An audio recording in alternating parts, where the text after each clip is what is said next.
The room was so bright. I don't know how to describe the light. It's something I never seen before. It was right above our window that I see a man. It wasn't, I don't know if it's, I don't know how to explain, but he was comparatively very tall and bigger. And goodness gracious, he was so beautiful. The eyes, the skin, everything was just so beautiful. And there was a piece of warmth that I felt. But of course, I was scared, like, what is happening? Nuzaira Farine, your life turned upside down when you encountered Jesus in a dream. But before we get to that, what was your life like leading up to that dream? Well, before encountering Jesus, I would say that it was a very, very long nightmare, a total of 29 years, that just seemed to not end. No matter how much money I paid, how much therapies I get, how much antidepressant, prayer, mosques, hadith, whatever I could use, it just didn't seem to end.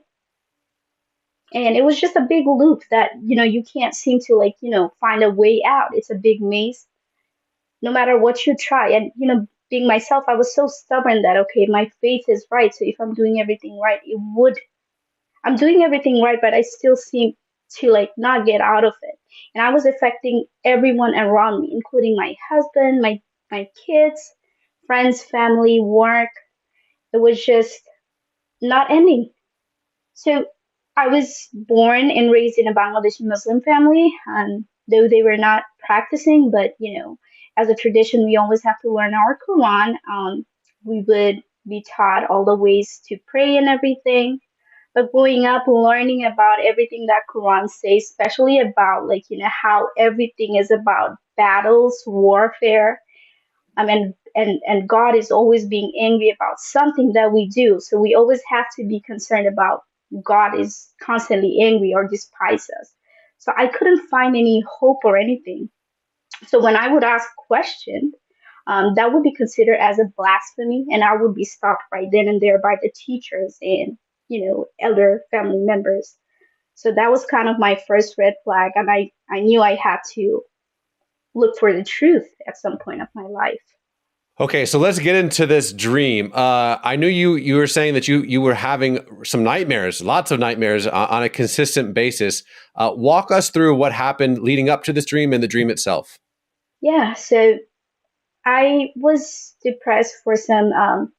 My childhood wasn't that great, and then growing up, my engagement broke. I went through infertility. I lost. I had miscarriages, so it was just a lot at some point. So I became suicidal. As I started taking antidepressant, uh, it just started getting worse and worse. I get nightmares every night. So no matter how long I sleep, I will be stuck in that one nightmare where I find myself in a very dark, pitch dark place where there's nothing ahead, nothing before. You hear this unpleasant hissing sounds, and no matter how much I try, my body just won't cooperate. I won't be able to get out until at some point that power would leave my body and I would just wake up from my sleep gasping for air. So I told all of this to my husband that, it's been going on for such a long time. No medication, nothing seems to help. What do I do? Uh, so he's a Christian, by the way. He's an evangelical Christian. So he told me that I know you were born and raised in certain faith, but for a moment, just pause. Put whatever ego is put in your heart aside, and whichever God that I pray to, which is Jesus, I told you about him so many times. Give it a try. Ask him politely to reveal himself to you.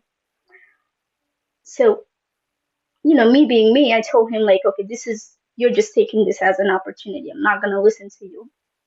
So I went about my way. I was very angry. And I was very suicidal too. So I decided at that point, I'm gonna do something to myself. I'm gonna either hurt myself, whoever comes to stop me, I'm gonna hurt them as well. I couldn't think. So I called my dad, and I told him like this is how I'm feeling. I took my medication. I still like usually it works within 30 minutes or so. It's not working. I don't know what to do. I can't sleep. I'm scared it's gonna happen.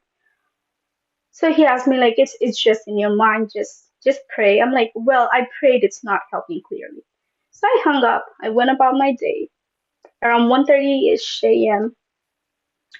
in my mind, I looked at my daughter and I was like, I can't do that. I have to find an alternative. So I called upon God. I said, if it's you, Jesus, that is the true God, reveal yourself to me. I'm not worth it. Definitely, I'm not worth it. But if you are the true God, just reveal yourself to me. I promise you everything that I have. I'll surrender to you till the end of my life. So I went to sleep. The same thing. I got stuck in the same nightmare. It just, I tried so many times. At some point, my body gave up. I sat down, and suddenly, it was in my bedroom that I sat up from sleeping. I sat up. The room was so bright. I don't know how to describe the light. It's something I never seen before. It was right above our window that I see a man. It wasn't, I don't know if it's, I don't know how to explain, but he was comparatively very tall and bigger. And goodness gracious, he was so beautiful. The eyes, the skin, everything was just so beautiful. And there was a piece of warmth that I felt. But of course, I was scared, like, what is happening? And at that moment, he just said something, like, it's not English, it's not Bengali, I don't know what language. It sounded like, mm-hmm. And I understand, my subconscious understood, okay, give it a try again, see what happens. I don't know what happened. I did wake up and I did try to run, and it worked. I was by the door. I was by the door of my bedroom. I found myself awake, and I kid you not, I could still hear voices. I don't know if it was my voice whispering. It sounded like, see, I told you. It's exactly that feeling. See, I told you, right? It's gonna happen. You're gonna succeed this time. And it did, and I was so scared. I was crying. I went by the living room where my husband was.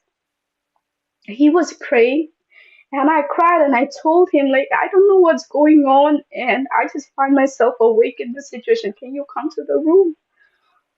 Um, he said, I was praying over you. I know you were gonna do it. I'm glad it didn't happen. And after that moment, that wasn't the only sign. I got so many signs after that. Like, as simple as, like, I would get frustrated about very small things like car accidents, this financial problem, that.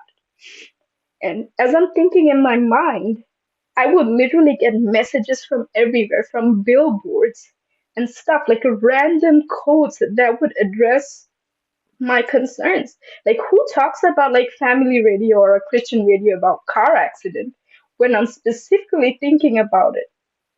And they would literally say car accident. It could be car accident. It could be this, that you're worried about.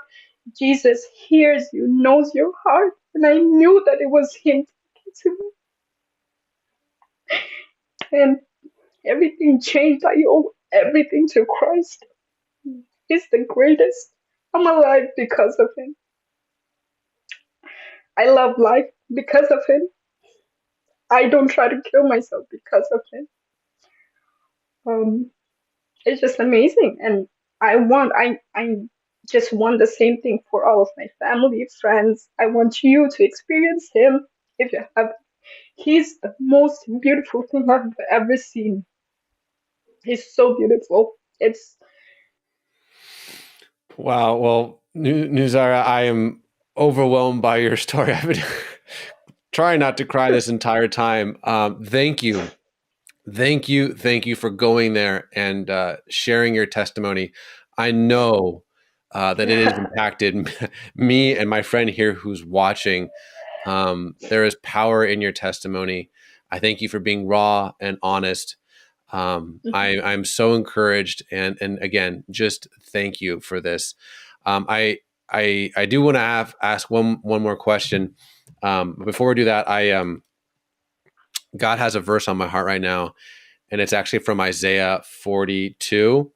It's just two verses, and if you're watching this, I think this is for you too. It says, I, the Lord, have called you in righteousness. I will take hold of your hand. I will keep you and I'll make you to be a covenant for the people, a light for the Gentiles. But here's the part that I think that's for you. And I see it in you, Nuzara. I see it in folks who encountered Jesus in a dream.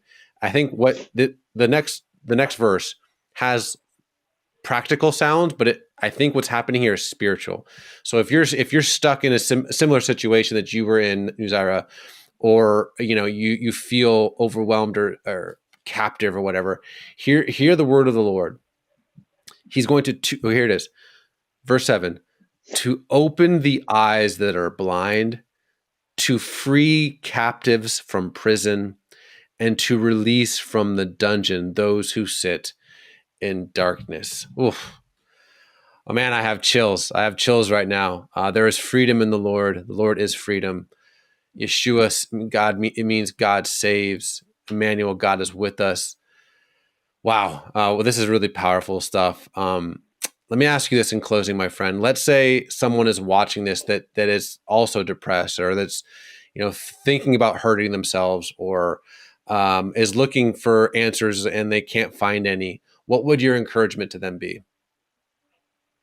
I would say, if you're if you come from a background like me, that doesn't know about Jesus, just for once open your heart. Just put everything that you learned aside. Put your ego, humble yourself, and ask God to reveal Himself. And if God could do something like that, if He bothered to do something like that for a sinner like me, He will come to you too. Trust me. I Oof. am I am very introvert, but the fact that I'm saying it without stuttering, it's what you should believe. God will come to you. Just ask and you'll be given. Oh, oh, wow. Wow. I feel like electricity in this interview. This is incredible. The Holy Spirit is here. Nuzira, thank you so much. God bless. This has been heavenly. Thank you for sharing your testimony. God bless, my friend. God bless you too. Thank you.